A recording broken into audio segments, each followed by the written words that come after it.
माँ भारती के चरणों में नमन। जय श्री राम। जय श्री राम।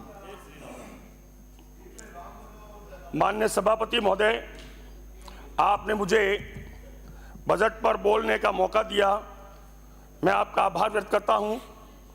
मैं उस बीकानेर की जनता का आभार व्यक्त करता हूं जिन्होंने मुझे अच्छे वोटों से जीताकर और इस सदन में भेजा है, और जिसका नेतृत्व जो कर रहे हैं हमारे यशस्वी मुख्यमंत्री भजन लाल जी, मैं उनका भी आभार व्यक्त करता हूं कि उन्होंने ऐसा काम किया है कि हम नई चेतना की धारा, हम अंधियारे में उजियारा, हम उस बयार के झोंके हैं जो हर ले जग का दुख सारा। ऐसा बजट दिया है जो गरीबों को भी दुख हरण करने वाला है। हर व्यक्ति के पक्ष में ये हमारे देश के प्रधानमंत्री नरेंद्र मोदी जी व हमारे यशस्वी मुख्यमंत्री भजन लाल जी की इच्छा के अनुसार, उनके अनुरूप हमारे उप मुख्यमंत्री व वित्त मंत्री जी ने बजट सभी वर्गों के लिए, गरीब, किसान, मजदूर, व्यापारी, कर्मचारी, पत्रकारों, सबका ध्यान रखते हुए यह बजट रखा है। यह बजट ऐसा है जो कि हर व्यक्ति के मन को भाने वाला है। जब बजट पेश हुआ उस दिन मेरे पास इतने फोन आए कि क्या बजट दिया है भारतीय जनता पार्टी की सरकार ने, और सब लोग प्रसन्न हैं। और इस प्रसन्नता को देखकर हमारे जो विरोधी दल है वो दुखी हो रहे हैं।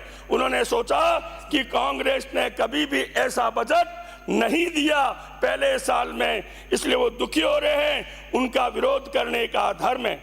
वो अंदर ही अंदर खुद तो प्रसन्न है कि ऐसा बजट मिला है, उनको भी फायदा मिल रहा है, वो भी इसका लाभ उठा रहे हैं, लेकिन फिर भी वो जनता के सामने आके अपना धर्म निभा रहे हैं विरोध करने का। पिछले बजट में मेरे बीकानेर को हमारे यशस्वी मुख्यमंत्री जी ने जितनी मांगे मैंने रखी उन सबको पूरा किया। मेरे बीकानेर को विकास प्राधिकरण बनाया गया, और मुझे बड़ा दुख होता है कि एक बड़ा नेता, कांग्रेस का पूर्व अध्यक्ष, कई बार कैबिनेट मंत्री रहे हुए और मेरे प्रतिद्वंदी, उन्होंने एक फेसबुक पर वीडियो वायरल किया कि इस विकास प्राधिकरण से बीकानेर को नुकसान होने वाला है। ऐसी उनकी मानसिकता जो कांग्रेस की मानसिकता को दर्शाते हैं। इस बजट में हमारे मुख्यमंत्री जी भजन लाल जी, उप मुख्यमंत्री दिया कुमारी जी ने व ऊर्जा मंत्री हीरा लाल जी नागर ने बीकानेर का ध्यान रखते हुए 132 केवी जीएसएस की भी घोषणा की है। मेरी जानकारी में है कि यहाँ तक इधर घोषणा हुई है, उधर जिलाधीश के पास पत्र भी पहुँच गया जमीन के लिए। तो मैं धन्यवाद देता हूं सरकार को कि जो घोषणा करते हैं उसको तुरंत लागू करने का प्रयास करने वाली कोई सरकार है तो भारतीय जनता पार्टी की सरकार है। कोई मुख्यमंत्री है तो भजन लाल जी है, जो हर दृष्टि से विकास की ओर ध्यान दे रहे हैं। जब ये घोषणा हुई तो इनके जो बड़े नेता मेरे प्रतिद्वंदी है, उन्होंने एक अखबार की कटिंग वायरल की कि हमने इस घोषणा को पहले ही कर दिया था, और उसमें लिखा था कि 2021 तक ये पूरा कर देंगे। और उन्होंने ये भी कहा हमने बजट भी दे दिया, उसमें ये भी लिखा हुआ था। लेकिन 2021 तक जहां वो घोषणा की मुरलीधर व्यासनगर में, वहां 1 इंच भी जमीन नहीं है, और वहां घोषणा कर दी। आज तक वहां कोई जमीन नहीं हुई, और ये कह रहे हमने बजट दे दिया। तो मैं इनसे पूछना चाहता हूं बजट कहां गया? ऐसा लगता है उसमें कोई घोटाला हो गया है, क्योंकि कांग्रेस की सरकार जो है एक घोटालों की सरकार, सब जानते, पूरी जनता जानती है कि ये एक घोटालों की सरकार है।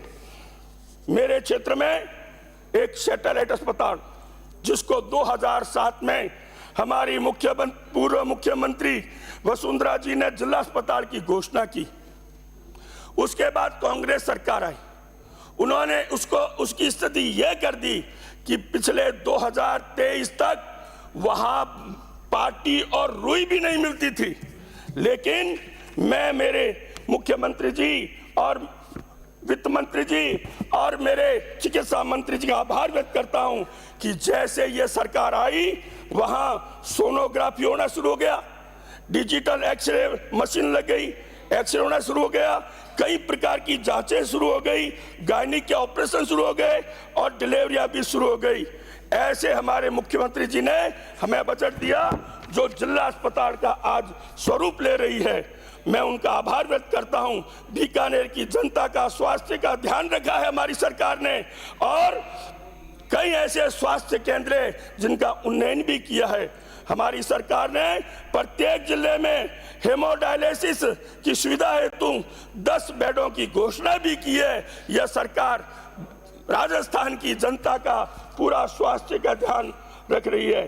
जल की दृष्टि से अगर देखा जाए तो पिछले वर्ष हमें यानी प्रत्येक जिले को 5 ट्यूबवेल दिए और 10 हैंडपंप दिए, लेकिन मेरी मंत्री जी से और सरकार से मांगे कि हमारा जो शहरी क्षेत्र है वह हैंडपंप नहीं लग सकता, इसलिए हमें उनकी जगह टंकियां दी जाए पानी की, यही मेरी उनसे मांग है।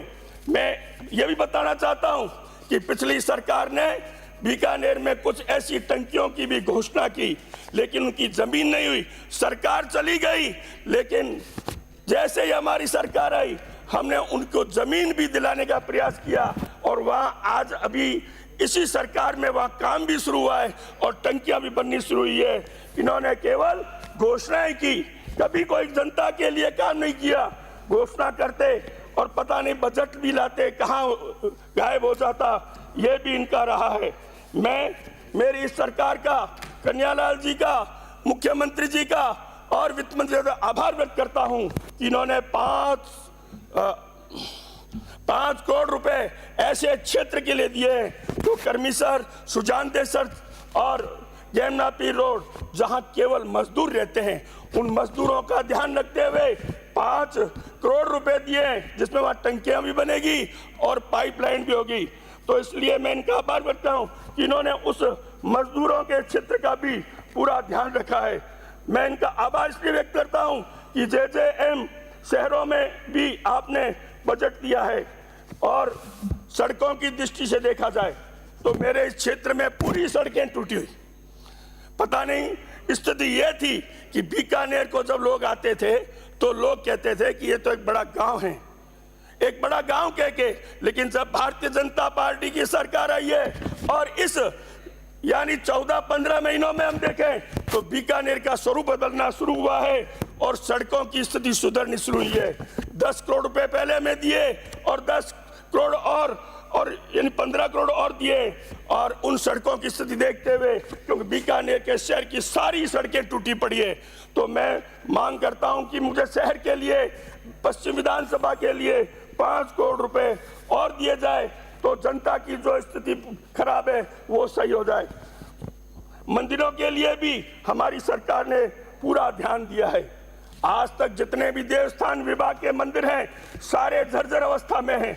ऐसे बड़े मंदिर जहां हजारों लोग हमेशा दर्शन करने जाते हैं, उन मंदिरों की स्थिति भी खराब है, लेकिन हमारी सरकार ने पूरा ध्यान रखा मंदिरों के लिए और उसके लिए भी बजट दिया है। और तो और देखा जाए, पिछली बार मैंने पर्ची के माध्यम से एक मांग रखी थी कि हमारे पुजारियों का वेतन बढ़ाया जाए, भोग बढ़ाया जाए, और सरकार ने वो मांग को मानते हुए और पुजारियों का वेतन भी बढ़ाया है और भोग की राशि भी बढ़ाई है। मेरा एक और निवेदन है, वहां जो चौकीदार है उनको केवल महीने के 3,000 रुपए मिल रहे हैं, उनके भी 5,000 रुपए हो जाए तो अच्छा हो जाए, उनके लिए भी मैं मांग करता हूं।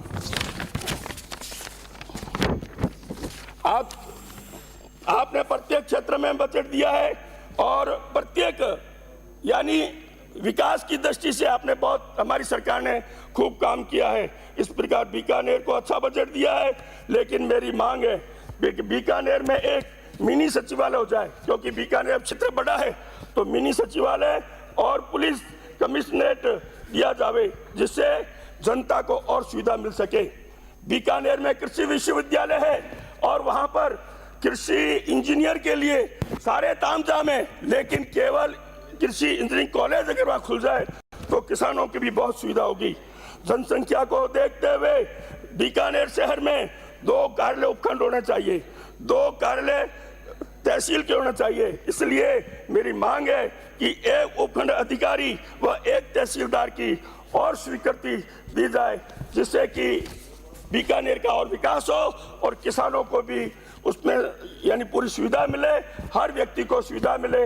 आपने मुझे बजट पर बोलने का मौका दिया है, इसलिए पुनः आपका आभार व्यक्त करता हूं। भारत माता की जय। जय श्री राम।